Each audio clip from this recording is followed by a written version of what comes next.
Welcome to part 4 of Gawk Talk Relationships 101, part 4. Enjoy. We got plenty of opinions. We got everyone. I'm Makina Evans, editor-in-chief of Grown Ass Women Know, and this is a segment of Gawk Talk, and we will be speaking about relationships 101, 102, 103, Amen. The prerequisites to get before the 101, the college prep to get to the prerequisite before you get to the... Okay. So we are going to have... because we're allowed, we live in a society that's all about sexual attraction. Yeah. Yet we have a social structure that says if my partner finds anything attractive about anybody besides me, then there's something wrong with me. There's something wrong with me. That's like me. I think it's fine if he's like, oh wow, she's attractive, and I say he's attractive. But if you're out by yourself, and you're like, hey, ooh, and I see you watching, that's disrespectful. Yes, that's agree. disrespectful. You're there though. But not if you do it in front of your mates. I get Either way, I feel like I get what you're saying because you already said you don't like polyamorous relationships. So you already said you want to be one-on-one. So by saying that, I can see why you would not like your man to be in absence going, girl, you fine. Because here's the next step. You're saying you with me. Yeah. Try to see what you the next Exactly. step is, girl, you're fine, can I get your number? And then the next step is, girl, you're fine, I got your number, I'm calling you. So if you're in a relationship, just don't. I have a personal question. Because he looked like Boris Jojo. I got a I question. wanted him. But I tell people I have a personal question. I tell men, But I have a personal question though. Did your man cheat on you? No. I've never experienced, my first marriage, That's what I mean. the guy was going to, and I said, okay, I'm going to go ahead and leave you, because that's what you want to do, I'm not going to wait around. I've never been in situations where I had cheaters and all that, So where is this very strong belief that if They can't admire somebody else. where is that coming from? I didn't say I don't want you to do it, but they do it. Right. I'm not saying this right, but we're not saying this right or wrong. I just want to understand the foundation of where the mind is working. So I didn't have a problem, I don't know about it, I don't care. But the question was, sometimes, she said, are you single, whatever. Sometimes people are married and they're making those comments, and he may have just wanted to say you're nice. I don't know about it. I don't care about it. I personally wouldn't want my husband out saying, "Oh, you look nice. You look nice." I know that you may be attracted to other people. But we want our men to tell us we look nice. Then we don't want them to notice any other beautiful women out there. I'm not saying I notice. I think it depends on the level and if they're crossing lines with it. I agree with that. If you're there, what she said should be making anybody else feel like you're just like everybody else. That's what I'm saying. I'm not saying that I'm going to be pissed. If we're together, I see him looking at someone's ass, or they say, oh, they're attractive, whatever. I may say the same thing.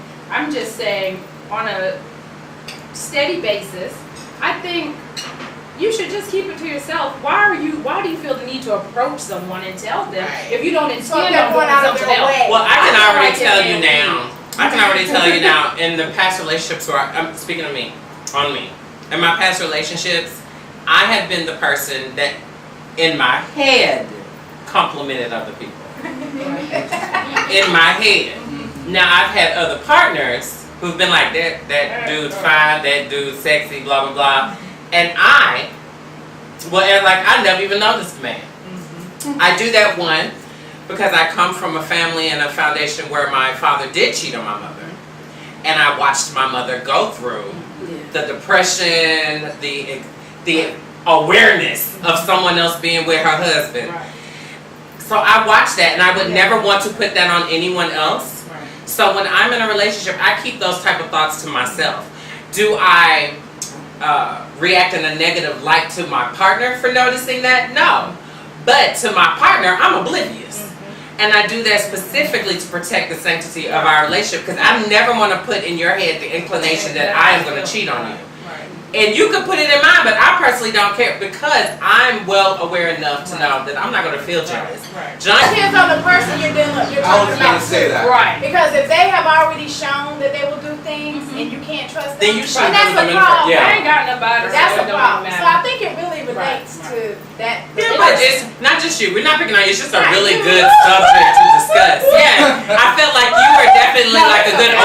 Oprah host. And I feel like I was on a yellow man down. I'm just joking. I think it also depends on the relationship that the couples have. Yeah. Because some couples are open, they're able to handle. Yeah. But if you know that your partner will have a problem with you walking across the room while they're over talking to friends and compliment on somebody, then that's when the problem. Yeah. But at the same time, if you're secure in your relationship, it shouldn't matter that your man told some other woman that she looked nice in her dress, because I want a man who's still in his sexuality, that he notices beautiful women, but he's coming home to me. Yeah. And so my partner would have to understand that. See how it happened to me in the grocery store? It happens, and so the man would have to be comfortable with men telling me that, and I would be comfortable with them. I feel like that's an openly developed psyche, and not everyone has that.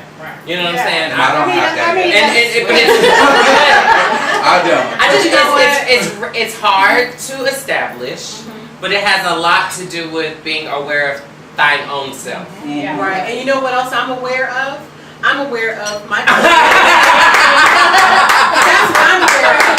I just need you guys to see that my plate is empty, because when I say this was everything, where I don't know which camera Do you want some to more? get. Do you understand? I'm good. Or I can take some home. Some more, yeah, I'll be that to take it home. But I need you to know that this shrimp and grits Was awesome. was everything. It was. I ate before I came, and then I had there's that one and that one, Yeah. and then I had the parfait, which was also good, very very delicious, Very light, right? very very light on the palate, and a good cleanse. It cleansed the palate, and it really prepared me for what I was about to receive. And I thank you. Yeah. And the corn. Let me tell you. Look, I'm not necessarily a You're a foodie. foodie. Yes, you are. But when I tell you that corn was fresh, Yeah. and it had a bite to it, it wasn't soggy or anything, and then the shallots gave it that nice little crunch, and then the grits was nice and creamy, and then the sauce, God, the sauce with the sausage and then the shrimp was not overcooked. The shrimp was very tender. And then the sausage, sometimes when you cook the shrimp and the sausage, sometimes the balance is not right. Either the shrimp is overcooked or the sausage is undercooked or vice versa. When I said bon appetit, this was Thank you. If I could blush, I think Yes. Okay, I'm sorry. I'm ready to go online to have my next for the menu for the get together. Yes, you will see this face on that. Will be this. Whatever's gonna be on the menu. You gonna be there. I'm gonna be there. Yeah. So my I have this question which kind of relates to what we're saying. It's from a male. My girlfriend has a lot of male friends, but doesn't seem to think there's anything wrong with it. Can men and women really be friends without being attracted to one another? I would like to answer that statement on behalf of gay men. Okay. Well, because I can't speak for us. On behalf of you. Yes. I would like to say yes, because I feel like a woman can separate it better than a man. I really, really do. I think that because men tend to be instinctively dominating, it's instinctively predatorial. If that is a word, Lord Jesus. Predatorial. Thank you. Predatorial. My school team. But it's never good, right? Predatorial. So in instinct, I feel like they like the challenge. They want to prove that they can also be a friend and a man. And your lover. So yes, they are waiting for their moment for the other person to drop the ball. That's how I feel. But I do think that women are stronger to close their legs than men are to lay out the zipper. Well, and I don't know that it's women are stronger to close their legs, but I think a lot of women have to have a resonance with the man to be sexually aroused by them. A lot of us women only have sex with certain men. Even though there's hundreds of men that we could have sex with. So, I think a lot of the women with male friends, there's just no sexual attraction there. So, and there are probably some that are laying around waiting for you to drop the ball. But but at the end of the day, if that's who your girlfriend is, and this is the life she had when you came in, for you to ask her to completely change it, yeah. what she's doing and how she's living and to cut her friends off because you're insecure, you need to get out of that relationship. You need to go find somebody who likes to sit by herself and got 3 Facebook friends and never goes anywhere. Okay. He should accept her for who she is, and if she wants to cultivate and change herself to fit his mold, Right. she would do it. But at the same time, not trying to play devil's advocate, not all change is bad. That is true. And sometimes some people can see things in you that you need to change before you realize that It's you too need, late. yeah, that you need to make this change. Like your head, just like as a parent. Well, I don't have any kids, but as a parent, you're trying to lead your child down the right path. But then when they get involved with some friends that you can see are no good, and as women, we've all had that mama moment where your mother either didn't want you to hang out with certain girls, or Or boys. your mother didn't want you to be around certain boys because she was trying to guide you and help you make a better decision. So as a married couple, if my husband starts to veer off a little bit, I feel like it's my duty as a wife to kind of circle him back around and say, this is what we're not doing. We are not doing it. So that's where that conversation comes into play. Communication. But exactly, so if we're not having that communication and you're dead set on this is what you think should happen, but what you think I should do is not a detriment actually to me, then there's a problem. Then we either need to go to counseling or I need to go see a lawyer. One of the two. It's so funny you say that because with my past relationship, I always had them talk it out. I'd be like, okay, so how are you going to achieve this? Like, I'm asking questions so that they understand you can't just throw this out there if you have not already calculated what it's going to take to get there. Whatever the journey may be. You know what I'm saying? So I'm like, let's discuss this because in my head, I already see it falling. You know what I'm saying? Like, they're like, I want to climb a tree and become a Monkey. yes.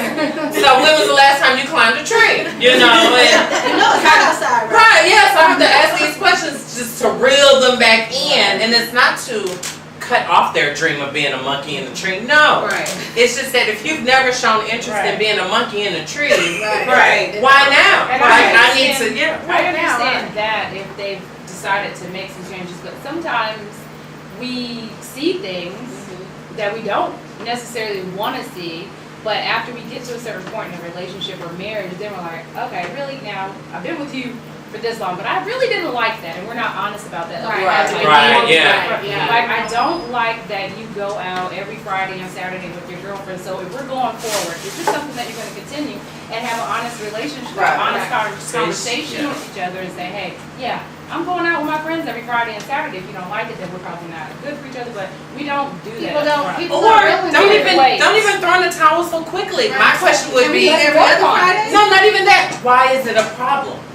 Like, I want to know why I for wanna the know husband. you. Yeah. But before So I became then- your husband, it's a problem for me. Before I became your husband, and I'm letting you know this is a problem. I don't want to be your husband if this is what you want to do. I'll just go with someone, like she said, go with someone who doesn't want to do that. want to party. Don't bother putting yourself deeper into the Oh, I relationship. hear that. Yeah, but Balance. he's probably created Her some emotions. story about Right. the guys at the gym and her being hot and she's going to leave. I mean, In there's his some, head, yeah, yeah. but there could be some Right. disconnect in their relationship. Right. That there's Maybe not a he's level of insecure. intimacy that I can already tell you that. something's Yeah. happened, Okay. and it could just be Insecurity, you got 3 kids and you tired, and he might want to have sex with her, but she's going to the gym, Right. and he'd be like, "Oh, what? You got Right. energy to go to the gym, but you can't give me one." Right. So It's like who knows what it is? But yeah, but exactly. I there's just a lot of different. I mean, there's a lot of stuff nobody's talking about. Right. right, yeah. But you know, whenever an energy shifts in a relationship, instead of wanting to talk about well, what occurred that made this shift happen, so we could get back to where we were, we want to assign blame to behaviors or things you're out doing. Like, you know, instead of talking about, hey, look, I just don't feel like we're as close as we used to be. He wants to assign it to her going to the gym to look hot. Gotcha. Yes, Right? yes, Because yes. she must want another man. If she wants to look Right. hot. Right. There's some insecurity there. Yes, Exactly. yes. But nobody wants to actually talk about what's really there. Because I'm so big on investigating. She's So big on investigating. I think that's so important. And I don't mean investigating like snooping. I mean investigating like trying to understand what is the foundation of this discord? Right. Where did it come from? Like, who made you? Why do you assume? Why do you feel? Like, it's important for me that when I go into a relationship, I approach any type of disconnect that way. Because I want us to be on the same sex schedule. I want, I want to know that when I come home from a stress day, it's time to relieve stress. Like, I want us to be best friends, and I know that takes time. I know that's not like in 6 months we're gonna be best friends forever. I get that, and I know it takes time, but I feel like it's those conversations, those moments of investigating true foundational issues that kind of really build a successful relationship. But a lot of people don't know why. They don't know why they're triggered. They don't know it's a blind spot. It's something that happened when they were a kid and they saw something with their mom and dad or neighbor down the street or some other thing, and they created a story about that, and then that thing shows up and it reminds them of that, and they go into some kind of spinning tantrum. They don't even know why they're spinning out. You're right. So then it gets really hard to have conversation. Especially if they don't even know where it's coming from. Because God knows, do we remember everything that's happened to us our whole freaking life? But is it okay to have felt this way 3 years ago? But now I feel this way 3 years in. Like, I should have the right to change our original conversation that we had when we first initially began a relationship. I think So that's we can important. have that discussion. Because we're growing. So are you gonna leave it Every there? day. No, You're not gonna leave it? everything is growing. We should be growing. If we're not growing, you should be dead. Exactly. So like every moment of information that is highlighted, communicated, expressed, showed, should be paid attention to. Because it's going to determine the success or failure of any relationship, business, friendship, emotional, whatever. So I think it's very important that relationships are built on good communication. It's the most important thing, because with communication I have trust. With communication I have understanding. With communication there is joy. So I think that's all very important. A lot of the time when we have the conversation is a heated moment and not a moment where everyone's fresh and their brains are clear. So that's also a problem. We're arguing about, you want to go out every Friday and not really expressing what's really underneath. Like, I want to spend time with you. Yeah, which is the real foundation. While I'm on my way out the door, I'm getting ready. Baby, you want to go? No, I gotta go. I gotta be patient, messy, You just gotta fight, right? Well, there's just the thing is, you can't predict what's going to show up for you inside of your intimate relationships. You just can't. Right. You just can't. Otherwise, you'd have a book and it'd be a script and you'd be on a play and you would know your part and you would have rehearsed it and you would know when they're going to get mad and you would know what you're going to say next and you're going to know when you get divorced and you're going to know what mama's going to call and cause a problem. Like, that just ain't life. Thank you for watching our Gawk Talk Relationships 101 Part 4. Stay tuned for Part 5. Please like it, share it, subscribe, comment below, and we will see you next time. Grown Ass Women Know. We got plenty of